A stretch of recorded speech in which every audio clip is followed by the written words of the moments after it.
Sebelumnya di Lost. Mengapa Ben melakukan hal ini? Kemudian Ben menjawab, karena kau mendengarnya John, mendengar Jacob.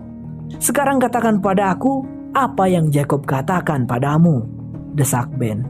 John Locke akhirnya mengatakannya bahwa Jacob berkata, tolong aku. Mendengar hal itu Ben pun meninggalkan John pergi. Well, I certainly hope he helps you, John.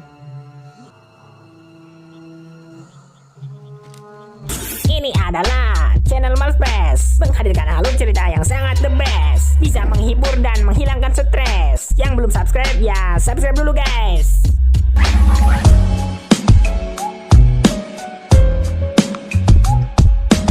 Inilah Lost Season 3 episode 21.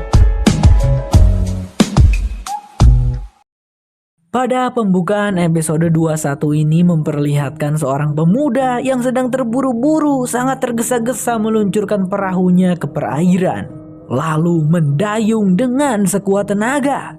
Dan scene pun akan berganti pada Jack dan kawan-kawan. Jack membawa orang-orang ke suatu tempat yang ingin ia tunjukkan. Rupanya di tempat itu Jack ingin mempertemukan orang-orang dengan Daniel, karena Daniel akan membantu mereka. Bagaimana caranya? Tanya orang-orang.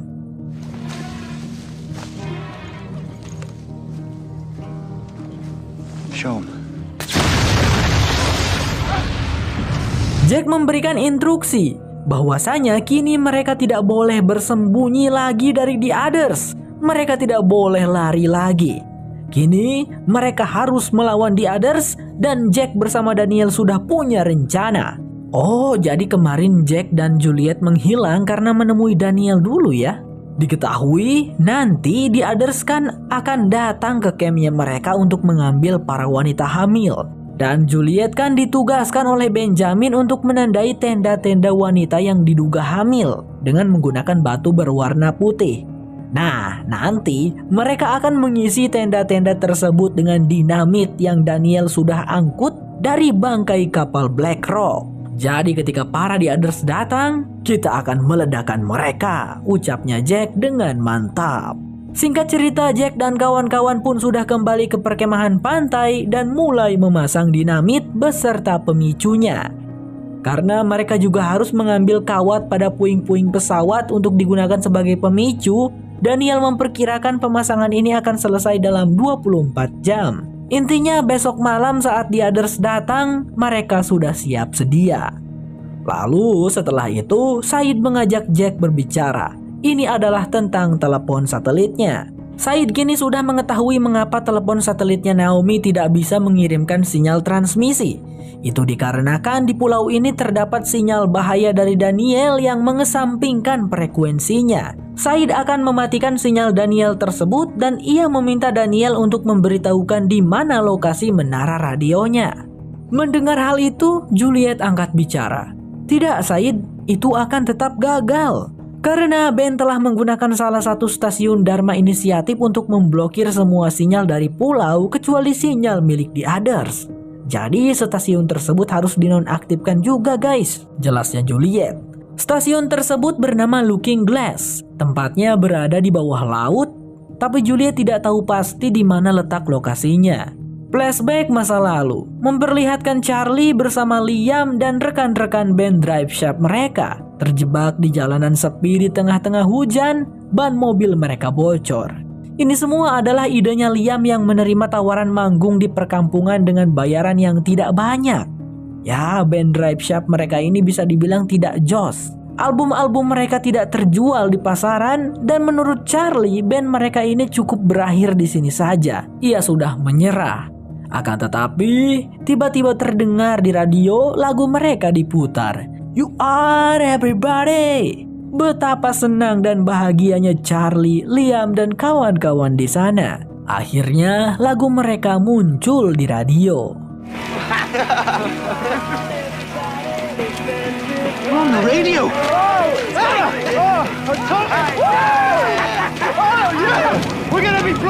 Di masa sekarang Charlie sedang menuliskannya. #5. Kali pertama aku mendengar diriku di radio. Tak lama setelah Charlie menuliskan itu, Naomi datang menghampirinya. Mereka berdua langsung akrab karena ternyata Naomi dan Charlie berasal dari kota yang sama. Naomi juga mengenal Charlie. Gadis itu menceritakan bahwa saat ini di luar sana, lagu-lagunya band Charlie yaitu Drive Shaft sedang viral-viralnya melebihi dahulu. Moment in the sun. No, not that. The Crash. What band? We got Drive Shaft. You're the dead rock star. We had a moment in the sun. Yeah, I know you. We had a Kini orang-orang di seluruh dunia mendengarkan lagu-lagunya Charlie. Tentu saja karena jatuhnya pesawat Oceanic 815 yang dinaiki Charlie. Bayangkan Charlie, kalau mereka tahu ternyata kau masih hidup, kau akan menjadi legenda, ungkapnya Naomi. Di situ Charlie hanya tersenyum miris karena di hati kecilnya Charlie sudah tahu tentang kematian yang akan dihadapinya. Charlie lalu menemui Claire untuk menghabiskan waktu bersama wanita pujaan hatinya itu. Tapi belum lama Charlie mengobrol dengan Claire, Desmond sudah datang saja menginterupsi. Katanya ada sesuatu yang ingin dibicarakan Desmond. Charlie pun mengikutinya. Charlie tahu bahwa Desmond pasti mendapatkan penglihatan lagi. Sejujurnya Desmond memang kembali mendapatkan penglihatan. Kali ini di penglihatannya ia melihat Claire bersama bayi Aaron menaiki sebuah helikopter meninggalkan Pulau Misteri. Mendengar hal itu, raut wajah Charlie yang suram berubah menjadi bingar. Ia sangat senang mendengarnya. Wah, itu kabar yang sangat bagus, Desmond. Kukira kau akan mengatakan aku akan mati lagi, ucap Charlie. Tapi saat itu juga Desmond menyampaikan hal yang tidak enak. Bahwasanya tidak akan ada penyelamatan jika Charlie tidak mati. Semua itu tidak akan terjadi jika dirimu tidak mati, Charlie. Maafkan aku, brother. Kali ini kau harus mati, ungkapnya Desmond dengan sedih. Mereka berdua lalu mengobrol sambil duduk santai. Charlie ingin mengetahui bagaimana dirinya akan mati.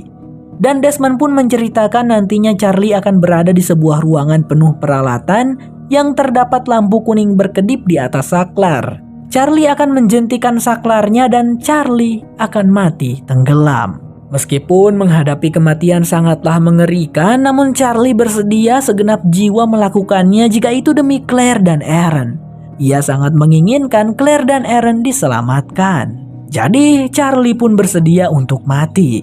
Charlie bertanya, "Di manakah ruangan itu, Desmond?" Di saat yang sama, Jack sedang berdiskusi bersama Said dan yang lainnya, membahas tentang stasiun Looking Glass. Ternyata Said masih menyimpan diagram dari Flame Station, dan di diagram tersebut terdapat informasi tentang stasiun Looking Glass. Di diagram ini aku melihat bahwa stasiun Looking Glass terhubung ke Pulau Misteri dengan sebuah kabel ya. Aku yakin sekali guys kalau kabel tersebut adalah kabel yang kutemukan di pantai yang menjulur ke lautan itu, jelas Said. Pertanyaannya adalah bagaimana cara mereka untuk masuk ke stasiun tersebut. Gampang, di diagram ini diinformasikan kalau bagian bawah stasiun Looking Glass ini terdapat lantai terbuka yang cukup besar ya. Mungkin adalah tempat berlabuhnya kapal selam The Others, pikir Said. Tetapi jika begitu gimana kalau ada prajurit The Others di sana? Juliet di situ menenangkan mereka karena sudah terjadi kecelakaan di stasiun tersebut yang mengakibatkan stasiunnya banjir. Tak ada satupun orang di sana. Ben sendiri yang memberitahu Juliet. Tapi justru itu masalahnya guys. Mereka bisa akan menyelam ke dalam laut terus masuk ke stasiun tersebut lewat bawah, mencari ruangan kendalinya lalu menonaktifkan stasiun tersebut. Tetapi saat itu terjadi mungkin mereka sudah kehabisan napas. Stasiun tersebut kan banjir. Untuk berenang keluar dari stasiun kemudian berenang ke permukaan lagi, apakah mereka masih kuat? Napasnya tuh gak habis tuh. Ini adalah misi bunuh diri, ucapnya Jack. Tapi ini harus dilakukan Jack, atau kita tak akan pernah meninggalkan pulau ini, jelasnya Said. Charlie dan Desmond lalu datang menghampiri. Aku sudah tahu apa yang kalian bicarakan, biar aku yang melakukannya, kata si Charlie. Dia mengaku kalau dirinya adalah juara berenang junior dulu di Inggris Utara dan dirinya bisa menahan napas selama 4 menit. Tetapi Jack masih tetap tidak menyetujui. Kalian sudah memaksaku untuk menjadi pemimpin kalian selama ini. Jadi kalian harus mendengarkanku kali ini, oke? Saat ini kita hanya akan fokus pada The Others dulu. Baru setelah itu mengatasi masalah Looking Glass. Tegasnya Jack sembari beranjak pergi.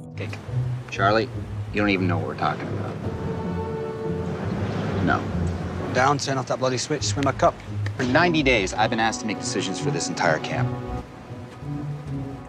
There you go. I just made one. Flashback ke masa lalu. Saat itu Charlie masih berumur 8 tahun.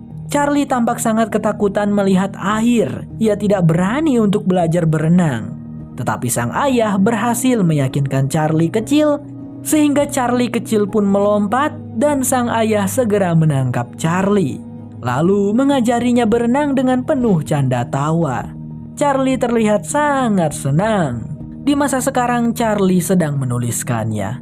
#4 Ayah mengajariku berenang di Badlands. Di saat yang sama Harley yang sedang bantu-bantu memasang pemicu dinamit, tiba-tiba ia dikejutkan melihat kedatangan seseorang di pesisir pantai. Itu adalah Carl dengan perahunya. Said dan kawan-kawan langsung saja berlari menghampiri. Dan Said langsung menangkap si Carl. Tapi di situ James meminta Said dan semuanya tenang karena dirinya mengenal Carl. Dan James cukup percaya dengan Carl. Ia pun menanyakan ada masalah apa Carl datang kemari. Scene lalu flashback ke 6 jam yang lalu, di mana saat itu Ben kembali ke perkemahan di Others. Alex yang melihat ayahnya pulang sendirian bertanya di mana si Mr. Locke.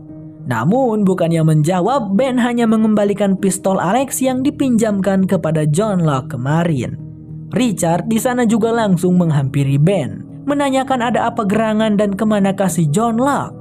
Ben hanya menjawab bahwa John telah mengalami kecelakaan. Dan saat ini Jacob sudah memberikan perintah untuk melaksanakan misi penculikan malam ini juga. Ben meminta Ryan anak buahnya untuk mengurus misi penculikan ini. Richard di situ sedikit memprotes. Kan Juliet belum siap, mungkin belum sempat menandai tenda-tenda wanita yang hamil. Gampang, kita culik saja seluruh wanita mereka. Dan kalau para lelakinya menghalangi, bunuh saja. Simpel kan? Tegasnya Ben. Ryan pun menyanggupi misi itu. Ia akan membawa 10 orang terbaik bersamanya termasuk dia. Ryan memperkirakan jika mereka berangkat sekarang, mereka akan sampai di perkemahannya Jack maghrib nanti. Alex yang mengetahui situasi berbahaya itu langsung menemui Carl di hutan. Carl masih bersembunyi guys. Alex di situ meminta Carl untuk memperingati para penduduk perkemahan pantai akan kedatangan orang-orang di Others yang siap membunuh siapapun yang menghalangi. Dan karena Carl merasa berhutang budi kepada James dan Kate, Carl pun menyanggupi misi dari pacarnya itu. Sebelum Carl pergi, Alex memberinya sepucuk pistol. Setelah itu kita mengetahui apa yang terjadi ya guys. Carl sengaja naik perahu lewat jalan laut agar bisa sampai lebih cepat ke camp daripada Ryan dan kawan-kawan. Ya, begitulah. Carl baru saja menceritakan itu semua kepada Jack dan para penduduk perkemahan. Carl juga membahas tentang Juliet yang merupakan mata-mata Ben. Tapi semuanya serentak pada bilang, Udah tahu. Mengetahui fakta ini, Jack ketar-ketir. Apalagi di situ Daniel berkata bahwa kawat untuk pemicu dinamit masih jauh dari kata cukup. Lalu Said pun memberikan sebuah usulan. Tidak perlu menggunakan pemicu, mereka bisa menggunakan senapan. Caranya adalah 3 orang akan bersembunyi lalu menembak dinamitnya saat orang-orang di Others berada dalam jangkauan dinamit. Untuk senapannya, Daniel punya 1. Said juga punya 1.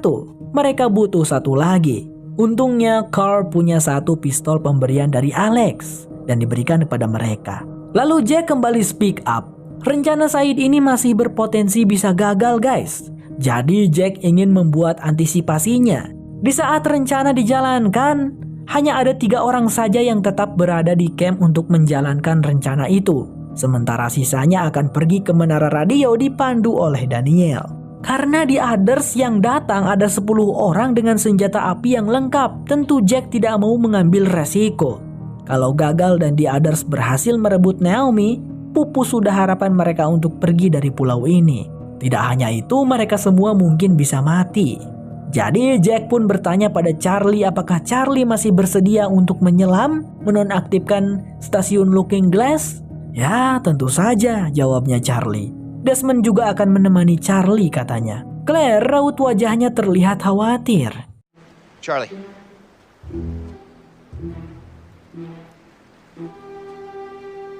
You still up for a swim? Yeah, I believe I am. Flashback masa lalu memperlihatkan momen di mana Liam memberikan cincin pusaka keluarga kepada Charlie. Cincin tersebut selalu ada di keluarga mereka turun-temurun dari ayah ke anak, dan seterusnya begitu. Karena Liam adalah anak sulung, cincin DS tersebut diwariskan kepada Liam. Tapi Liam merasa bahwa hidupnya sangat kacau. Ia tak bisa lepas dari narkoboy. Mungkin dirinya akan mati sebelum mencapai umur 30. Sedangkan Charlie anak baik-baik yang akan membangun keluarga dan punya bayi. Charlie lah yang pantas menerima cincin tersebut. Pas di waktu ini Charlie-nya belum mengkonsumsi narkoboy guys. Berikan pada anakmu suatu hari nanti baby brother, ucap Liam. Charlie pun tersenyum sambil mengenakan cincin tersebut. Di masa sekarang Charlie sedang menuliskannya. #3 Hari Natal Liam memberiku cincin. Charlie lalu menemui Claire yang saat itu tampak agak baet karena Charlie-nya mengambil keputusan yang berbahaya. Tapi di situ Charlie berusaha menenangkan Claire bahwa dirinya akan baik-baik saja. Dan misi ini harus dilakukan untuk menyelamatkan mereka semua. Kemudian Charlie menggendong Aaron dan menaruhnya di buayan. Charlie menatap Aaron dengan sedih sambil berkata, "Aku menyayangimu Aaron, jaga ibumu baik-baik ya," ucap Charlie. Claire di situ meminta agar Charlie berhati-hati dan berjanji untuk kembali dengan selamat. Charlie pun mengiyakannya. Sebelum pergi, Charlie pun mengecup Claire.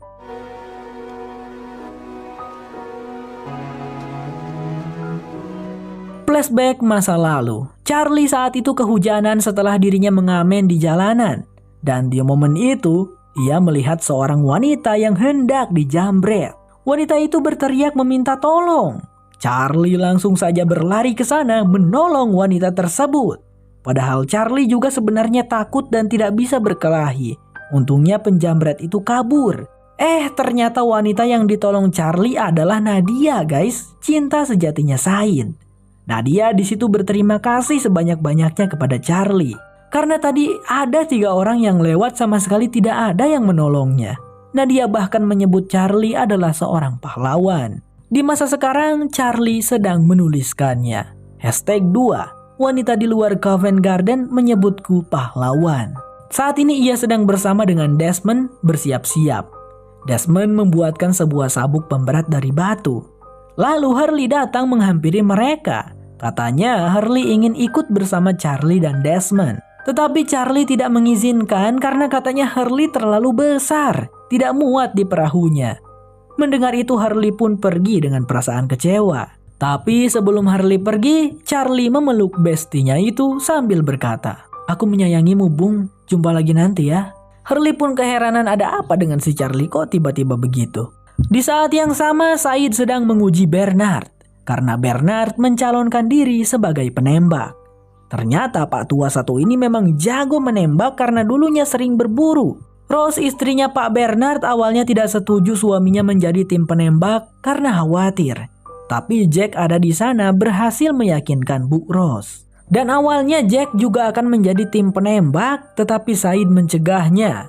Said ingin Jack memimpin semua orang ke menara radio biar di sini urusan dirinya. Karena Jack adalah pemimpin mereka. Beberapa saat kemudian orang-orang terlihat bersiap-siap packing-packing karena akan menuju ke menara radio.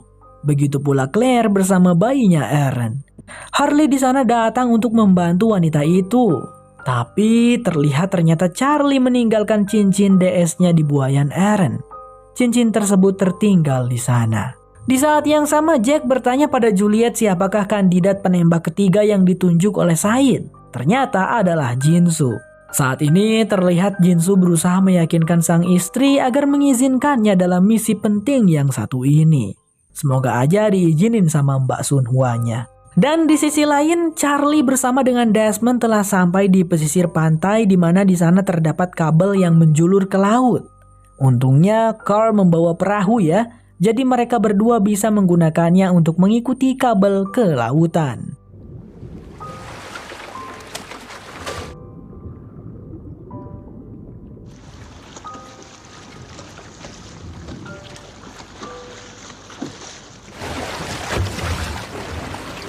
Flashback masa lalu. Di malam pertama saat kecelakaan pesawat, Charlie menghampiri Claire yang sedang duduk di depan api unggun. Charlie di situ mengajak berkenalan sambil memberikan selimut miliknya untuk Claire. Keduanya langsung akrab karena Charlie orangnya humoris. Charlie di situ juga menguatkan Claire, menenangkannya bahwasanya bantuan pasti akan segera tiba dan mereka akan diselamatkan. Setelah hadirnya Charlie di situ, Claire yang awalnya merasa takut dan risau pun menjadi tenang. You can always spot the newbies. What gave it away? We're gonna be okay, you know. Nice to meet you. I'm Claire. Nice to meet you. Di masa sekarang, Charlie sedang menuliskannya. #1. Malam saat aku bertemu denganmu. Desmond memanggil Charlie ketika mereka telah sampai di stasiun Looking Glass. Stasiun tersebut bisa dilihat dari atas permukaan laut. Charlie lalu berbicara dengan Desmond. Ia ingin Desmond untuk memberikan kertas yang ditulisnya ini pada Claire. Desmond bertanya apa isinya. Dan Charlie menjawab, "Tidak ada apa-apa Desmond, aku hanya menulis 5 momen terbaik dalam hidupku yang buruk di kertas ini." Sambil mengatakan itu, Charlie meneteskan air matanya. Lalu Desmond yang tersentuh berkata pada Charlie bahwa dirinya bersedia menggantikan Charlie. "Kawan, mungkin aku terus-menerus melihatmu tewas sebab aku harus menggantikan tempatmu. Aku akan mengambil alih dari sini ya," ucapnya Desmond sambil mengembalikan surat milik Charlie. Charlie di situ tidak bisa berkata apa-apa. Namun saat Desmond berbalik dan lengah, tiba-tiba Charlie memukul kepala Desmond menggunakan dayung sampai membuat Desmond pingsan. Charlie kemudian menaruh surat yang ditulisnya di dalam saku bajunya Desmond. Ia pun berkata, "Desmond, kita berdua tahu bahwa kau seharusnya tidak mengambil tempatku." Setelah mengatakan itu, Charlie memasang sabuk pemberat di tangannya dan melompat masuk ke dalam air laut.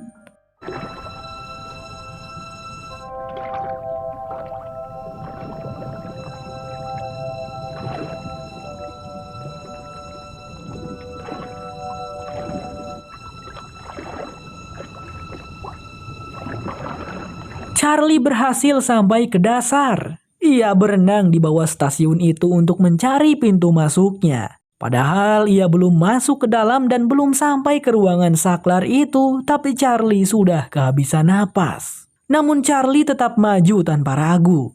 Hingga akhirnya ia menemukan pintu masuk stasiun tersebut. Siapa sangka ternyata stasiun tersebut tidak banjir guys. Di dalamnya masih normal dan baik-baik saja. Charlie segera berenang dan naik. Ia benar-benar lega dirinya masih hidup. Kalau tidak banjir stasiunnya ya Charlie tidak perlu mati kehabisan napas. Tetapi tiba-tiba 2 orang wanita tidak dikenal muncul sambil menodongkan senjata api kepada Charlie. Siapakah mereka?